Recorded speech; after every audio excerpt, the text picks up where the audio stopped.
बिस्मिल्लाहिर्रहमानिर्रहीम। अस्सलाम वालेकुम नाज़रीन। SSP patrolling police Faisalabad region Chaudhry Farooq Ahmad Hundal ने 1 जनवरी 2020 से 1 मई 2020 तक की पेट्रोलिंग पुलिस कारकर्दगी रिपोर्ट जारी कर दी है।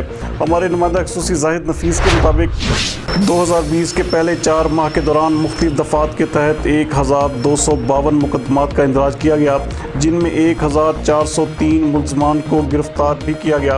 गिरफ्तार शुदा मुल्ज़मान से भारी मिकदार में नाजायज़ असला, मंशियात और घरेलू इस्तेमाल की अशिया भी बरामद की गई। इन मुल्ज़मान में 68 इश्तिहारी मुजरमान जबकि 6 अदालती मफरूर भी शामिल थे। इसके साथ साथ शाहरायाम पर तेज़ रफ्तारी से जानलेवा ड्राइविंग करने के 452 मुकदमात का इंदराज करते हुए कार्रवाई अमल में लाई गई।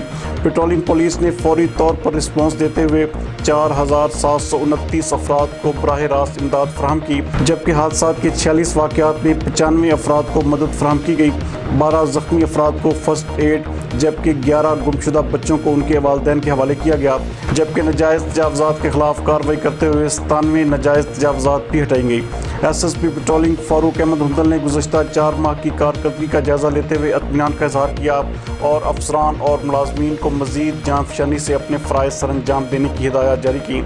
इस मौके पर चौधरी फारूक अहमद हुंदल ने इस अज़म का भी इज़हार किया कि आने वाले वक्तों में हाईवेज़ को जराइम पेशा अफराद से पाक कर दिया जाएगा।